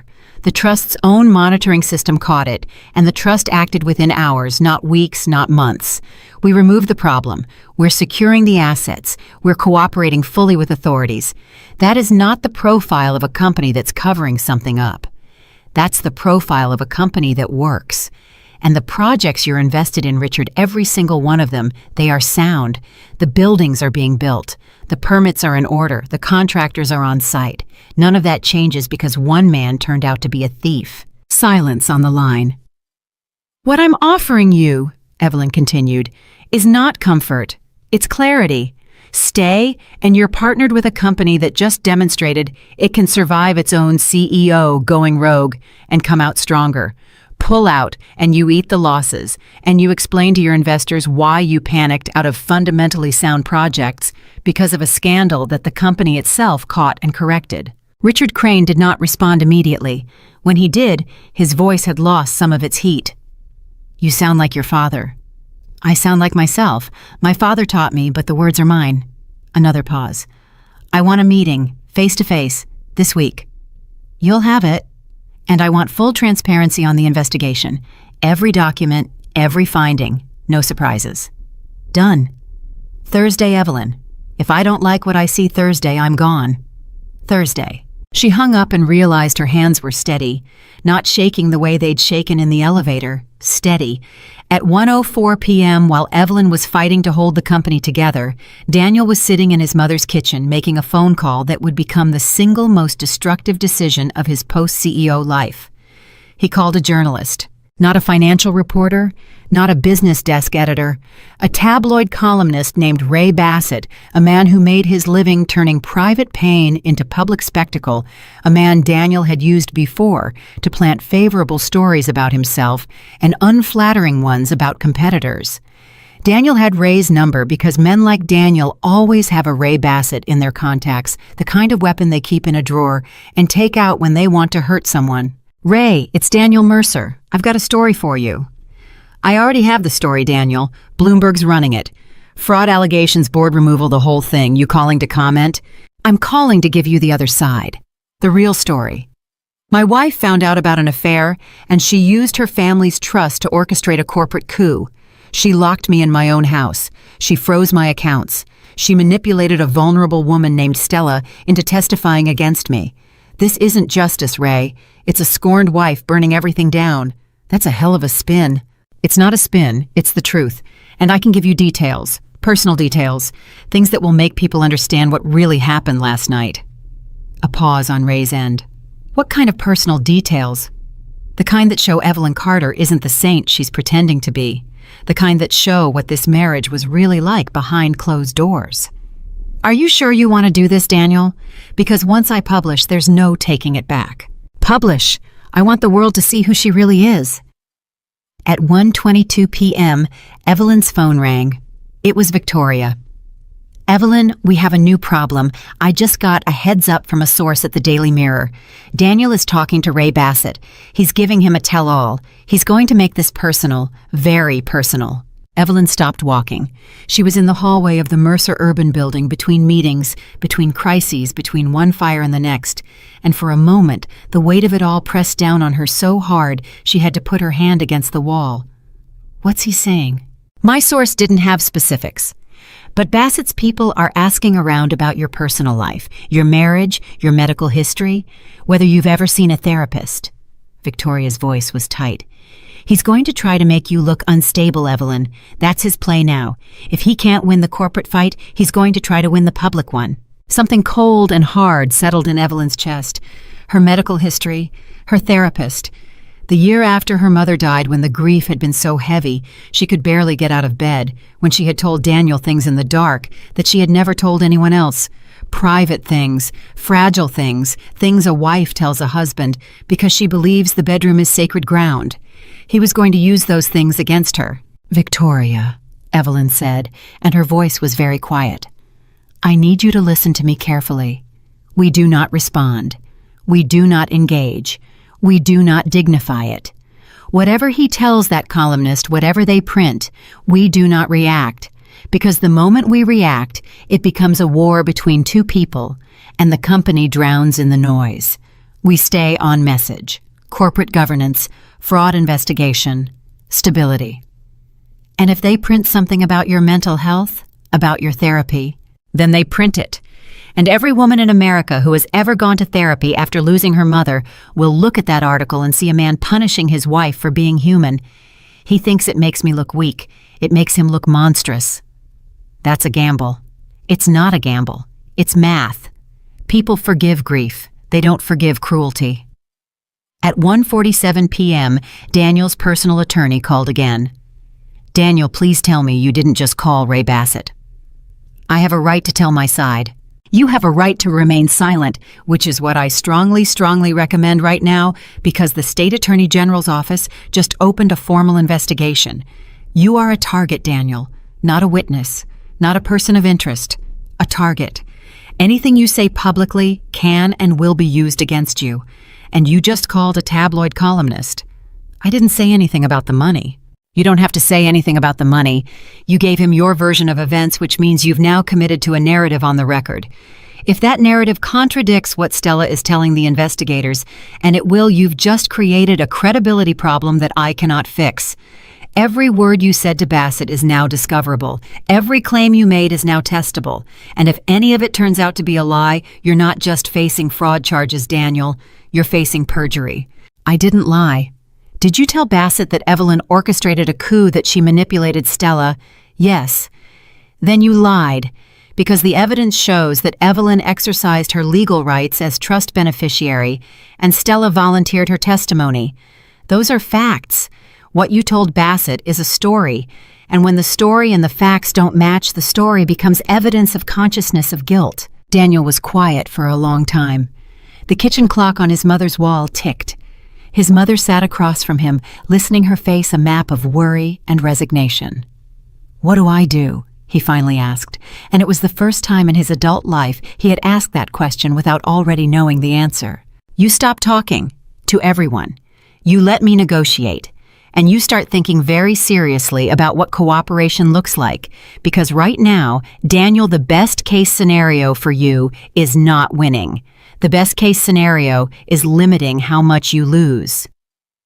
At 2:13 p.m., a development occurred that no one, not Daniel, not Evelyn, not the attorneys on either side, had anticipated. Stella Voss held a press conference. She stood in front of a hotel 3 blocks from the Mercer Urban Tower, flanked by an attorney Evelyn had never seen before, and she spoke to a cluster of cameras and microphones with the practiced vulnerability of a woman who had decided that her best chance of survival was to become the story before the story swallowed her. "I was manipulated," Stella said, her voice cracking at exactly the right moments. "Daniel Mercer pursued me aggressively. He told me his marriage was over. He told me Evelyn was abusive and controlling. He made me believe I was helping him escape a toxic situation. I had no idea the financial arrangements he asked me to facilitate were illegal. I was a woman in love with a man who lied to me about everything." Evelyn watched the press conference on the screen in Victoria's office with her arms folded and her face unreadable. "She's good," Victoria said. "She's a survivor," Evelyn replied. "That's not the same thing as good. She just called you abusive and controlling on national television. She called me abusive and controlling in the context of what Daniel told her, not what she experienced. She's careful. She's building a narrative that makes her the second victim, not the accomplice. Her lawyer is smart." "Does it bother you, what she said?" Evelyn considered this question. "A year ago, it would have destroyed me. 6 months ago, it would have made me cry. This morning, when my hands were shaking in the elevator, it might have broken something. But right now—" She turned away from the screen. "Right now, I have Henderson calling back in 2 hours wanting reassurance. I have Coastal threatening to pull $300 million by Thursday. I have 11,000 people who need to know their jobs are safe. I have a company to put back together. Stella Voss can say whatever she wants on camera. I have work to do." At 2:38 p.m., the first consequence of Daniel's call to Ray Bassett arrived. The Daily Mirror published online. The headline was, "Everything Daniel had hoped for and everything his attorney had feared. Scorned wife weaponized family trust to destroy CEO husband, sources say." The article painted Evelyn as a vindictive woman who had used inherited wealth to punish an unfaithful husband. It mentioned her therapy. It mentioned a period of emotional instability. It quoted sources close to the couple saying Evelyn had been obsessively controlling throughout the marriage. At 2:41 p.m., Evelyn read the article on her phone. She read every word. And then she did something that Victoria, who was watching her face, would remember for the rest of her career. She put the phone down and went back to work. No statement, no tears, no fury. She simply returned to the spreadsheet of active projects she was reviewing and continued line by line as if the article did not exist.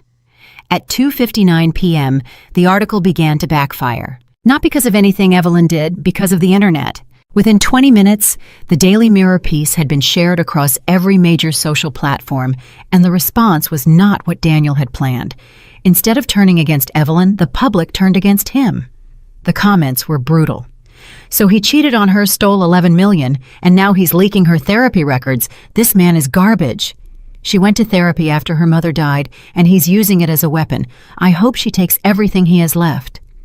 The audacity of a man caught in his wife's bed with his mistress, trying to call her unstable. By 3:15 p.m., the article had become the single most effective piece of public sympathy Evelyn could have received, and she hadn't said a single word. At 3:22 p.m., Daniel's attorney called him for the third time. "The Bassett article is a catastrophe. Public opinion has turned entirely against you. Evelyn's team hasn't even responded, which makes it worse because her silence looks like dignity, and your article looks like desperation. I told you not to call him Daniel." "I can see the comments," Daniel said hollowly. "The comments are the least of your problems. The Attorney General's office issued a statement 30 minutes ago saying they're taking the case seriously and will pursue it wherever the evidence leads. That language, Daniel, wherever the evidence leads, that's prosecution language. That's not investigation. That's building a case." "What about Stella?" "She just gave a press conference calling herself a victim." Stella is cooperating with the investigation. She's providing documents, emails, account records. She's the prosecution's star witness, and she just went on television and rehearsed her testimony for the entire country. By the time this goes to trial, every juror will have already heard her story and already decided she was the innocent girl tricked by the powerful CEO. She wasn't innocent. She was in on it from the beginning. I believe you. The jury won't. Because she's crying on camera and you're leaking your wife's therapy records to tabloids. Do you understand how this looks? Do you understand what you've done to your own defense? At 3:44 p.m., Margaret Mercer knocked on the guest bedroom door where Daniel had retreated with his phone and his dwindling options and his cardboard box. "Your sister called," Margaret said. "She's seen the news. She wants to know if it's true." "Which part?" "All of it. The affair, the money, the documents." Margaret paused. "She's upset, Daniel. She's upset because 10 years ago you borrowed $200,000 from her to start a real estate deal and she never got it back. And now she's reading that you stole $11 million from the company and she's wondering if she was the first person you ever stole from." Daniel put his face in his hands. "I didn't steal from Karen. You borrowed money you never repaid. There's a word for that, and you know what it is." Margaret sat on the edge of the bed. "Daniel, I love you more than anything in this world. But I need you to hear something. This is not something that was done to you. This is something you did. Every choice that led to this moment was yours. The affair was yours. The money was yours. The decision to call that journalist was yours. And the only way forward, the only way you come out of this as a man I can still be proud of, is if you stop fighting the consequences and start accepting them. You want me to give up? I want you to grow up. There's a difference." At 4:01 p.m., Evelyn took one more call. This one, she took alone in a small office off the main floor with the door closed and her back to the glass. It was from Daniel. She almost didn't answer. Her finger hovered over the decline button for 3 full seconds. But something not love, not anymore, something closer to the need for a final reckoning made her press accept. "Evelyn." His voice was different. The smoothness was gone. The performance was gone. What was left sounded hollowed out like a building after the furniture's been removed. "Daniel, I know you won't believe me, but I need to say it. I'm sorry." She said nothing. "Not for getting caught. I know that's what you think. I'm sorry for what I did to you. For the dollar, for the documents, for bringing her into your home and putting her in your bed and making you feel like you were nothing when you were the only person who ever treated me like I was something." "Are you recording this?" Evelyn asked. A pause. "No. Because your attorney would love a recording of me being sympathetic. It would play beautifully at the settlement table." "I'm not recording, Evelyn." "Then say what you need to say." "I destroyed everything. I know that. My mother told me today that I became my father, and she's right. I spent my whole life trying to be bigger than him, richer than him, more powerful than him, and in the end, I did the same thing he did. I took what wasn't mine, and I ran." His voice broke. "I loved you. I know you don't believe that either, but I did. I just loved myself more, and that's the thing I can't fix." Evelyn was quiet for a long time, long enough that Daniel said her name again, uncertain. "I'm here," she said. "I heard you, and I believe you loved me, Daniel, in the way you were capable of loving, which was never enough, but I didn't know that then, and you didn't know it either, and I suppose that's the saddest part of all of this. We both thought we were building something, and we were building different things the whole time." "What do you want me to do?" "I want you to cooperate with the investigation, fully. I want you to return every dollar you took. I want you to stop talking to journalists about my therapy and my grief and the things I told you in private. And I want you to sign the divorce papers when they arrive cleanly without a fight. And if I do all of that, then I won't push for criminal prosecution. The Attorney General will do what they do, and I can't control that. But I won't add my voice to the chorus calling for your head. You'll lose the company. You'll lose the money. You'll lose me. But you won't lose your freedom. That's generous. That's not generous, Daniel. That's me choosing not to become you. There's a difference." At 4:18 p.m., Daniel Mercer hung up the phone in his mother's guest bedroom and stared at the wall and understood with a clarity that felt like a physical weight pressing on his chest that the woman he had dismissed as soft and sentimental had just offered him the only mercy anyone was going to offer him. And she had done it not out of love or weakness, but out of a strength so fundamental, so deeply rooted, that he had spent 9 years living beside it and never once recognized what it was. She was better than him. She had always been better than him. And the worst part was that he had known it all along. That was why he had tried to take everything from her. Not because he wanted the company, not because he wanted the money, because some small, frightened part of him had always known that Evelyn Carter was the real thing, the real builder, the real leader, the real heart of everything they'd created together. And he couldn't stand it. He couldn't stand being the lesser partner. So he tried to erase her. And she had let him believe he could right up until the moment she decided he couldn't. At 4:33 p.m., Margaret Mercer found her son sitting on the edge of the guest bed, staring at nothing, the phone loose in his hand. "She offered me a way out," he said. "Did she?" "If I cooperate, if I pay everything back, if I stop fighting." "And what did you say?" Daniel looked at his mother, and for the first time since he was 9 years old, since the morning he woke up and found his father gone and his mother crying at the kitchen table, his eyes filled with tears. "I didn't say anything. I didn't know what to say. I've never not known what to say, Mom. My whole life I've always had the words, the right pitch, the right angle, the right story, and now I'm sitting in your guest room and I don't have a single word left." Margaret took his hand. "Then don't talk," she said. "For once in your life, Daniel, just be quiet and listen to what the silence is telling you." At 4:47 p.m., Evelyn stood in the Mercer Urban lobby waiting for her car, and her phone buzzed with a text from her father. "The board has approved interim leadership. They want to discuss the permanent CEO appointment with you tomorrow, and Evelyn Henderson just called me directly. He's staying. He said you reminded him of me. I told him you were better." She read it, and a small smile crossed her face, the first real smile since before the flight home, since before the bedroom door, since before the world she thought she lived in turned out to be a stage set built by a man who never deserved the part. Then she put the phone away and walked out into the afternoon alone, without Daniel, without the marriage, without the life she'd thought was hers, and with something she hadn't had in 9 years, herself. Herself. That was the word that stayed with her through the night, through the sleepless hours at her father's estate, through the quiet dawn that followed the longest day of her life. Herself. She had walked out of that building with something Daniel could never have stolen because he had never known it was there. But the war was not over. The battle had been won in the boardroom. The battle had been won in the phone call.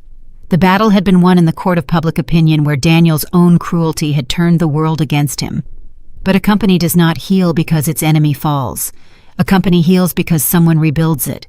And rebuilding was the hardest kind of work, because it required Evelyn to walk back into the very rooms where Daniel had ruled, sit in the very chairs where he had lied, and prove to every person watching that she was not there for revenge. She was there for the future. At 8 a.m. on Wednesday morning, 48 hours after she had opened that bedroom door, Evelyn Carter walked into the Mercer Urban boardroom for the second time. But this time the room felt different. Not because anything had physically changed, but because the fear was gone. The board members who had sat rigid and uncertain during Daniel's removal now looked at her with something closer to expectation. Some of them, she knew, still doubted her. Some of them still believed what Daniel had spent years telling them, that Evelyn was the soft one, the decorative one, the wife who smiled and signed. She was about to change their minds. Arthur Carter sat beside her. But today he sat back slightly deliberately, giving his daughter the head of the table, not by announcement, but by positioning. The attorneys were gone.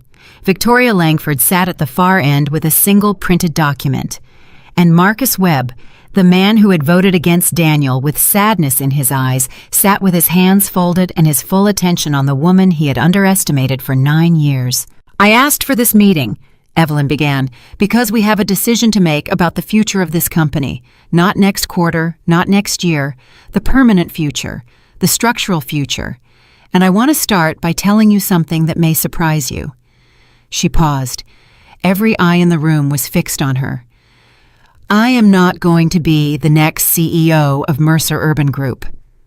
The silence that followed was so complete she could hear the ventilation system humming above their heads. Marcus spoke first. "Evelyn, the trust controls the company. You control the trust. With all due respect, you're the natural successor. The markets would respond well. The partners I've spoken to are asking for you by name. I know they are, and I'm grateful. But that's exactly why I can't do it." She looked around the table.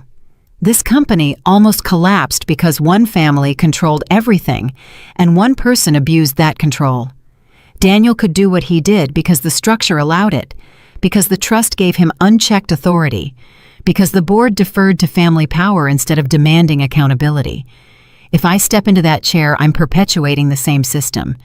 I'm just a different name at the top of the same broken structure. And the next time someone in my family or someone connected to my family decides to put themselves above the company, the same thing will happen. Different faces, same catastrophe. Arthur shifted in his seat. She could feel his eyes on her, and she knew this was the part he hadn't expected. She hadn't told him. She hadn't told anyone. Because she knew that if she said it out loud, before this moment, someone would talk her out of it, and she couldn't afford to be talked out of the right thing. "What are you proposing?" Marcus asked. "I'm proposing that we restructure the governance of this company from the ground up. No single-family control, no CEO who answers only to a trust. An independent board with real authority, not advisory authority, but governing authority. A CEO who is hired on merit, reviewed on performance, and accountable to the shareholders, all of them, not just the ones who share a last name." "You're giving up control," Marcus said, and there was wonder in his voice. "I'm giving up the kind of control that destroys companies. I'm keeping the kind that builds them. The trust will retain its shares, but its voting authority will be restructured to require board concurrence for any major decision.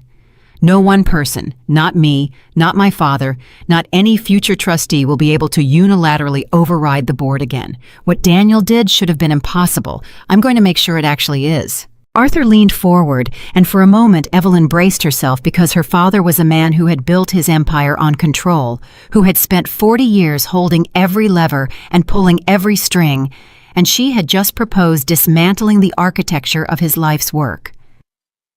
"You didn't tell me you were going to do this," Arthur said. "No. You knew I'd fight you on it." "Yes." Arthur looked at his daughter for a long moment. Then he did something that made Marcus Webb's breath catch.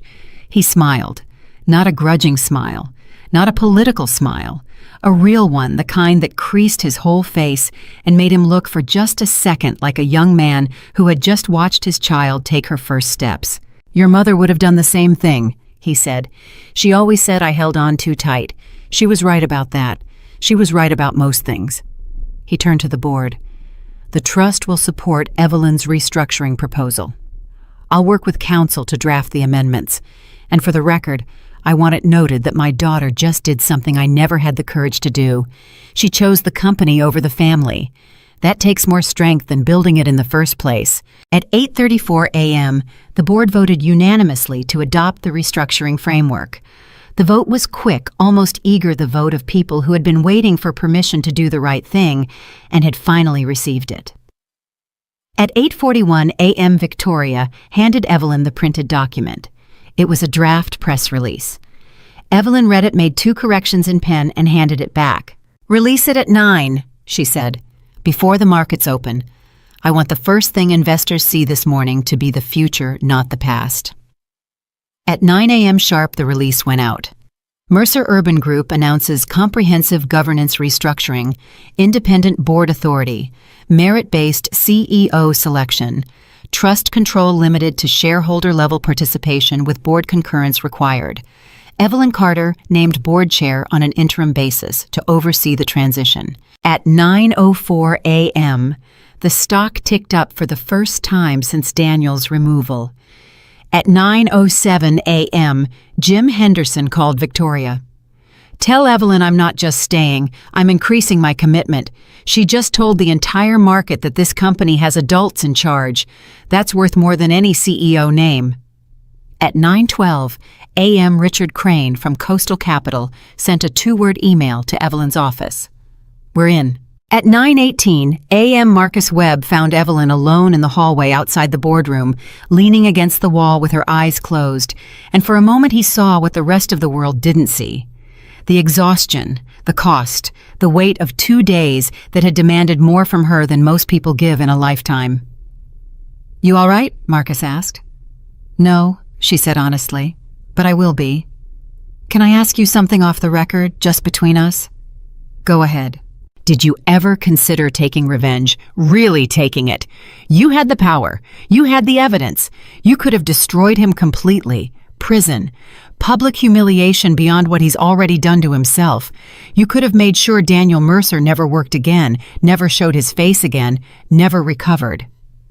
Evelyn opened her eyes and looked at Marcus, and what he saw there was not mercy and was not weakness. It was clarity. "Every hour," she said. "Every single hour since I opened that bedroom door. I thought about it on the drive to my father's house. I thought about it while the board was voting. I thought about it when he called me and apologized, and I heard his voice break, and part of me, a part I'm not proud of, wanted to hear it break further, wanted to hear it shatter." She straightened up. "But that's not who I am. Or maybe it is who I am, and I'm choosing to be someone else. I don't know the difference anymore. All I know is that if I destroy him, I become the story. The vengeful ex-wife. And if I become the story, the company becomes a footnote. 11,000 people become a footnote. I won't allow that. He doesn't deserve your restraint." "No, he doesn't. But those 11,000 people deserve my focus. And I'd rather be the woman who saved the company than the woman who destroyed her husband. One of those stories matters. The other one is just noise." At 10:30 a.m., the divorce papers were delivered to Margaret Mercer's brownstone by a courier who didn't know he was carrying the end of a 9-year marriage in a manila envelope. Daniel signed them at the kitchen table where he'd done his homework as a boy. His mother stood behind him with her hand on his shoulder, and when the pen finished moving, she squeezed once and said nothing because some things were beyond words. He signed without contest. Every term Evelyn's attorneys had drafted, he accepted. No negotiation, no counteroffer, no final play. The man who had spent his career negotiating mercilessly on every deal simply wrote his name and let it go. His attorney called an hour later, surprised. "You didn't push back on anything. The financial terms alone, Daniel, you're walking away from." "I know what I'm walking away from." "Then why?" Daniel was quiet for a moment. "Because she gave me a chance to be decent, and I don't have many of those left." At 11:15 a.m., Stella Voss's cooperation agreement with the State Attorney General's office was finalized. She would provide full testimony, full documentation, and full access to every account, email, and record she possessed in exchange for prosecutorial immunity on the fraud charges. Her legal team released a statement calling her a cooperating witness who came forward voluntarily to ensure accountability. The statement did not mention that she had been inside the conspiracy from the beginning. It did not mention that she had pulled Evelyn's confidential files. It did not mention the silk robe or the champagne or the smile she had worn in that bedroom when she thought she was watching a powerful woman fall. Evelyn read the statement and set her phone down without comment. Victoria waited for a reaction. None came. "She gets away with it," Victoria said finally. "She gets away with the criminal charges," Evelyn corrected. "She doesn't get away with anything else. Every company in this industry now knows who Stella Voss is. Every HR department, every hiring manager, every person who might have worked with her, partnered with her, trusted her. She'll spend the rest of her career trying to outrun a reputation she earned in one night. That's not a punishment I handed her. That's a consequence she built herself. There's a difference. You keep saying that. There's a difference. It's becoming your trademark." Good. It should be. Because the whole point of the last 48 hours is that there is a difference between power and ownership, between control and leadership, between revenge and justice. Daniel never understood those differences. That's why he lost. Not because I was smarter or stronger or better connected, because he couldn't tell the difference between having something and deserving it. At 1 p.m. on Thursday, 60 hours after the bedroom door opened, Evelyn convened the first meeting of the newly structured board of Mercer Urban Group. Independent directors, outside counsel present, transparent agenda distributed to all shareholders in advance, a governance structure that Daniel Mercer would not have recognized because it was designed specifically so that no one like Daniel Mercer could ever operate inside it again. The first order of business was the appointment of a search committee for the permanent CEO. Evelyn proposed 3 names for the committee, all independent, none connected to the Carter family. Marcus Webb would chair it. "I want someone who builds," Evelyn told the committee, "not someone who takes. We've had enough takers." At 2:30 p.m., Evelyn visited the company's main operations floor for the first time since the crisis began. She had avoided it until now, not out of fear, but because she wanted to come with something real, not just reassurances, but proof that the company was stable and the future was being built. The floor was quiet when she walked in. People looked up from their desks. Some of them knew who she was. Some of them knew her only as the CEO's wife, the woman from the charity photos, the name on the Christmas card. She walked to the center of the floor and stopped, and she didn't call for attention, but attention found her anyway, the way it finds anyone who carries genuine authority. "My name is Evelyn Carter," she said, and her voice was clear and steady and carried across the room without effort. "Most of you know me as Daniel Mercer's wife. I'm not going to stand here and talk about what my husband did. You've seen the news. You know the facts. What I want to talk about is you." The room was very still. You come to work every day and you build things, real things, buildings, communities, futures. You do it because you believe in this company. And I want you to know that this company believes in you. Your jobs are secure. Your contracts are honored. The projects you're working on will be completed. I'm not here to run your lives. I'm here to make sure no one ever puts this company at risk again for personal gain. A woman in the third row, mid-40s, an operations manager Evelyn didn't know by name, raised her hand tentatively. "Yes. Mrs. Carter, Evelyn. A lot of us have been here 15, 20 years. We built this company too. Not from the executive floor, from right here. And we never knew what was happening above us. We trusted the leadership, and the leadership was stealing from us. How do we trust again?" Evelyn looked at her, and something in the question touched the same nerve that everything in the last 60 hours had been pressing on. Trust. The thing Daniel had broken, the thing Stella had exploited, the thing Evelyn had lost, and was now being asked to rebuild, not for herself, but for a room full of people who had done nothing wrong and been betrayed anyway. "You trust the structure," Evelyn said. "Not the person. That's the lesson I learned. I trusted a person, and the person failed me. So now we build a structure that doesn't depend on any one person being trustworthy.